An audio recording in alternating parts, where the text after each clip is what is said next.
Hey y'all, welcome to Timeless Illusion with your girl Ecclesia Addicts. How's everybody today? I hope everybody is doing very well. I think the one thing I want to speak about today is support. Parenting, support systems, whatever. First letting you know that when I was being raised, my support system was trash. My mom, I was physically abused by my mother. I understand being beat or getting a beating, but I'm talking about like getting punched in the back with rings. I'm talking about getting my hair pulled out. I'm talking about getting my head banged on the floor. That happened. Oh, now you want to talk?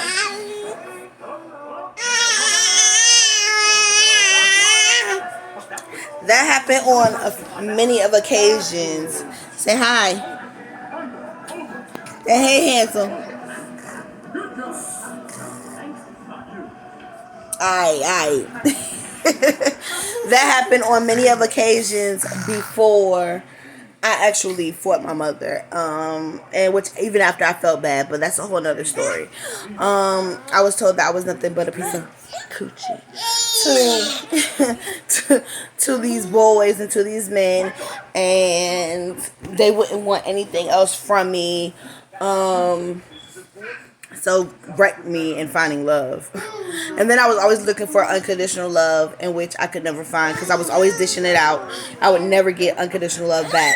I was mentally, emotionally abused by men that I thought I loved. I was sexually abused as a child. I went through a lot. I've endured a lot. And I still come out smiling. However, with the smiles and the giggles and the jokes, I am deeply in pain. I deeply am hurt or was hurt. Still to this day, it still hurts because maybe that's something that I need to heal within myself. But it took me loving myself, really loving myself the way I was loving other people to understand what love was. My grandmother, unconditional love. My friend St. Louis, or my best friend St. Louis, was unconditional love. In which I lost everybody that could ever possibly love me unconditionally. So I feel alone out here when it comes to that. I mean, I could reach out to my mom anytime and ask my mom for help, but at the end of the day, you just need to know in the back of your mind that she's calling somebody to talk about you. There is not just, oh yeah, I'm helping you. No, you're going to be talked about. That's guaranteed. I mean, so I still call her and I be like, hey, can I get, and it don't matter, like I'll pay you back. But at the end of the day, I know for sure, 1000%, somebody's going to hear it and I'm going to be talked about. And it's not just me, it's everybody. She talks about everybody. But I feel like in certain circumstances, there's some things that you don't need to talk about. I grew up being talked about in front of my mom, and yeah, people still talk about Jesus, but it's not the same. You're my mother, and you're supposed to be my support system, and here you talk trash about me makes me feel really low. And I wish that was something that I was able to tell her when I was growing up. However, I don't think it would have mattered because I think the end goal was to destroy me, to not be better than her. To not accomplish goals or more goals than her. I feel like, and this is what I feel personally, I really never even actually found out what her end goal is. I just know that if I was loved properly, if I was given the support, if I was told, hey, you're a wonderful kid, hey, you're awesome, you know what I'm saying? If I had gotten support on my grades, you're doing a great job, reinforcement, reassurance, I love yous often, that actually was shown by action. I think I could have felt like I could have been president. And instead, by me not having the support that I needed, the only thing I felt I was a mother. So, because that's the only thing I knew how to do so well, and I've been doing it since I was 10, that's what my end goal was, to be a great mom. when I could have been something way better than that. I could have been president. I could have been whatever I wanted to be, and I did not have that instilled in me. And that is the empowerment that I try to give my children. I tell my children, I want you to be better than me, because look at me. I am not proud of where I am in life. I have so much more to accomplish. I have dreams that are out of this freaking world. And had I just had somebody tell me that everything is okay and I got your back, and I wasn't going through the stuff that I was going through, especially as a child and a teenager and trying to find out who I was, I think I would have accomplished a hell of a lot of things and been able to progress in my life and have a head start, kind of head start, even being in the fucking hood, having some kind of head start that could have uplifted me and made me feel more than what the fuck I was meant to feel like. It was so dramatic. And I often see the things where it'd be like, oh, were you the black sheep? And were you this? And yes, I was. I really was the black sheep. I really was. It seemed like I was the problem and everybody. I was the scapegoat for everybody. I was the problem when everybody had a problem. It was Brianna, or I was the issue. Whenever everybody was having fun and I was living in my own world and doing me, and I was the problem. Like, it sucks not to have what it is that you need to make it to the next step. Like, really? I wish I had better guidance.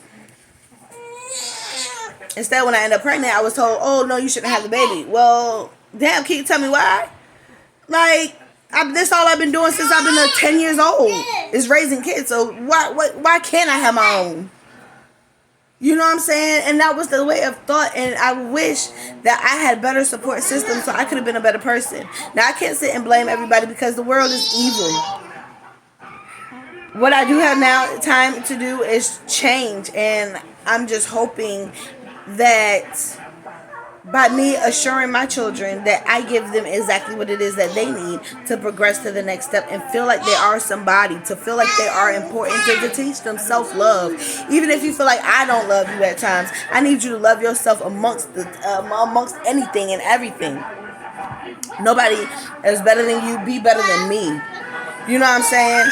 And just to tell them I love them and show them that every day and be that mom in their life, like to push them. Like, I've already got a good head start with them, but I just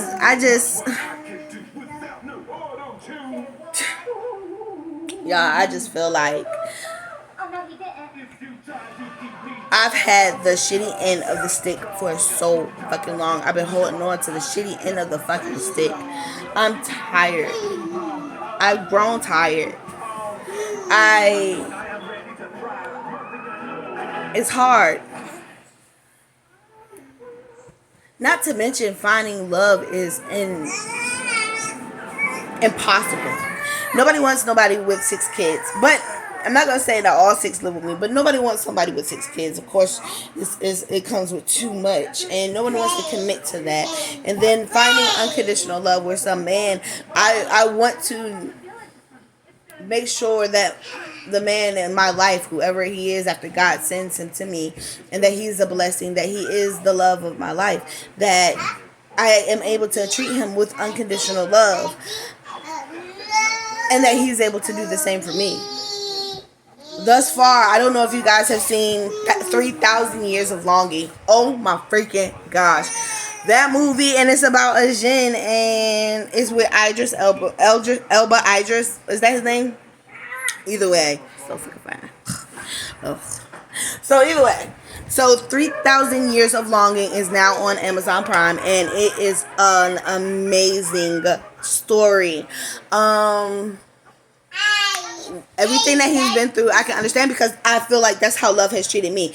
Love has spit back in his face every time that he opened up to love and give love, and it was just received in the nastiest way. And he ended up being the enemy. And I felt that. Like, I felt that.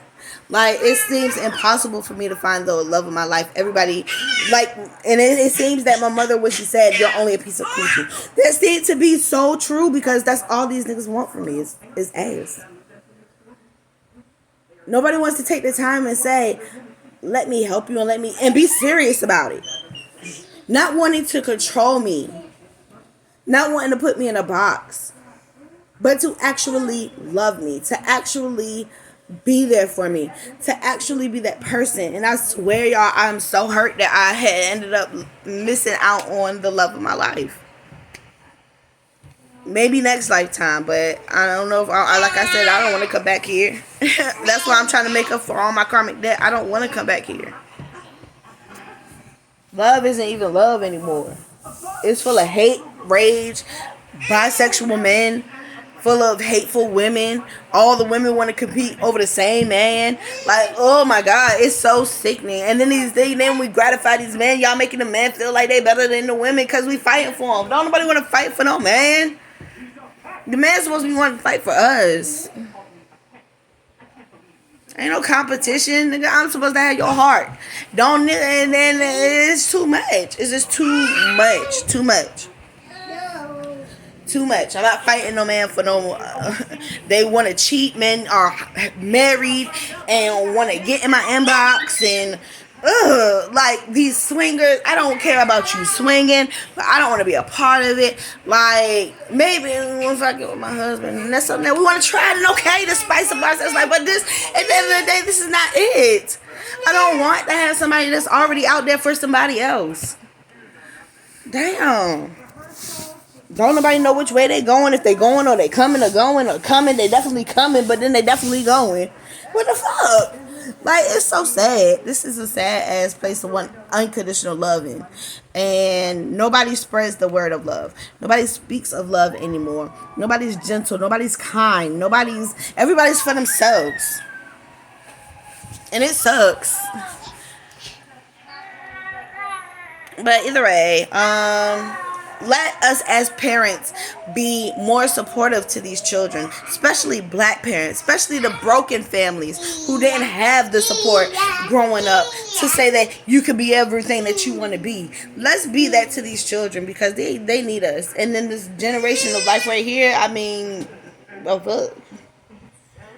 Can we have these little boys, can we get some of these little boys get a little bit more hugs and kisses from y'all mamas? Because for real, y'all ain't kissing y'all sons love. And y'all ain't telling y'all sons enough that y'all love them. Stop trying to make your sons your man. They are not your boyfriends, bro.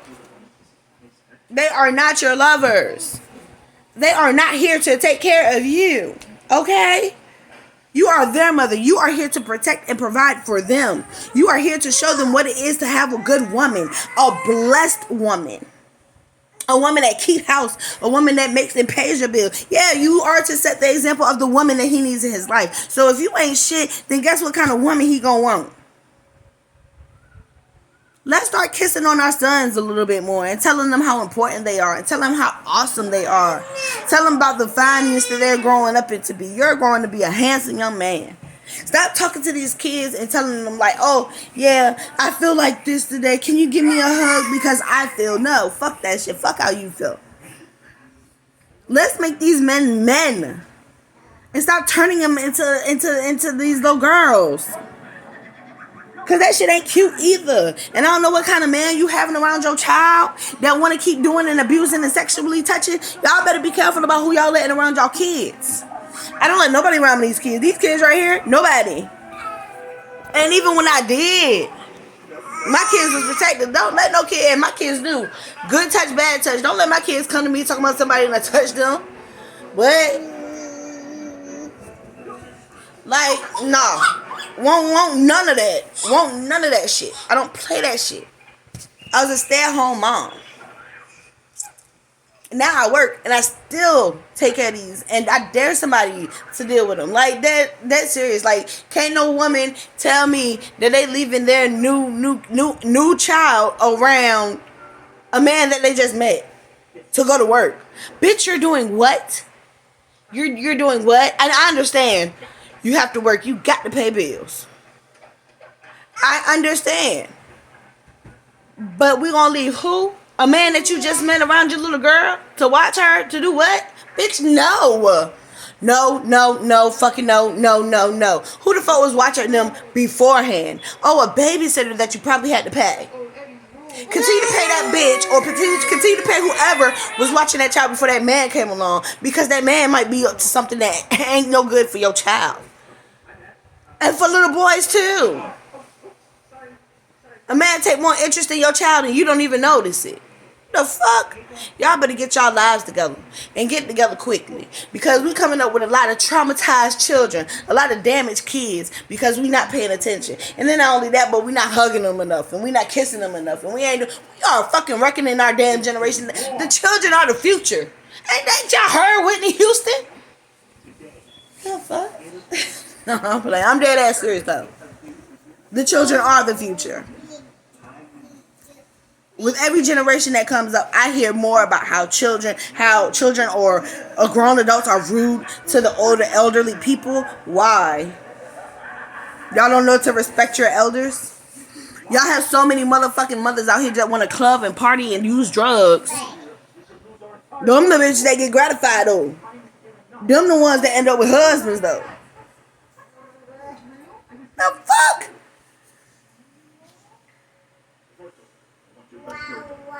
Because now I'm sounding like a hater. And I ain't no hater. Be there for your children. And even if it's your daddy. Why the fuck the daddy ain't working? He shouldn't be at home watching the kids either. That's how I feel, honestly. Because you never know him either. He might not even have a background. And I see it every day, y'all. And I know as women watch court TV all the time. So y'all know too. But we need to get it together. Man, we need to get it together. Y'all need to step up and raise y'all fucking boys. Raise y'all little girls to be better. Love on your little girls and tell them they are your princess. You are a little queen. You go buy them shit, expensive shit, so when a nigga buy them something, they don't feel like they owe that nigga nothing. Tell them how pretty they are all the fucking time. Shower them with little hugs, little pecks and kisses on the cheek. Shower them. Love on them. There's an appropriate way to do everything. Step into the power of yourself and start loving yourself unconditionally. Start forgiving the motherfuckers that hurt you. Release that energy that they have over you and get your power back. And then instill that into your children so that they don't have to go through the same shit that y'all went through, because the shit is getting worse and worse. How the fuck is we gonna make this any better if we not even taking the time? Then I gotta worry about my children being bullied by your little raggedy ass kid, because your kid, your baby mama wanna sit and talk shit to your daughter all fucking day. And goddamn drink and smoke all fucking day and not positively reinforce her but bully her. And then that little girl come to school and bullying on my daughter. Don't you know? And I let y'all know I fight kids. And I fight mamas too. And daddies if I have to. Don't come over here for my kids, because my kids are innocent. So, and they know how to throw hands too. So, that's when the guns come in and all that other stuff that these kids be getting a hold of. It's ridiculous. It's fucking sick. Either fucking way. I can't even start on gun control, because half y'all parents, whoever I feel like this about gun control. If you want to be technical. Parents, if y'all have a fucking gun in your home, it should be locked in a safe with a passcode. Not no raggedy ass motherfucking key. You need a whole fucking passcode. Maybe an 8-digit passcode. We have 8-digit pins for our motherfucking phone just for us to access that bitch. We need a motherfucking 10-digit code to access these safes that y'all have for these guns. Because now the kids that are off and killing themselves, I feel like each child that kill themselves and end up in a motherfucking, each and every motherfucking parent that's in that motherfucking household is held responsible. It should be locked under the motherfucking jail. Bitch, you need to go to jail for fucking life, and you need to be you need to die just like your child just died. Period. And that's how I feel, because you knew better. You knew better. Why is your gun out in the open? Why are these little kids, little babies who ain't even climbing nothing? These 2-3-year-olds ain't climbing no motherfucking closet just to get your gun, bitch. They on the table. They sitting around and they playing with these guns. And why the safety not on? So now we don't even know about safeties. I'm thinking the whole thing is a setup for these kids to play with these guns and accidentally go off. So if one of the kids that, oh well, we got insurance, bitch, no. I think your ass need to sit your ass in right in jail. That's my opinion. So either don't have them or whatever, but stop letting your kids kill kids and stop killing themselves. Fucking crazy. Either way, I'm off. Just a little rant. Love y'all.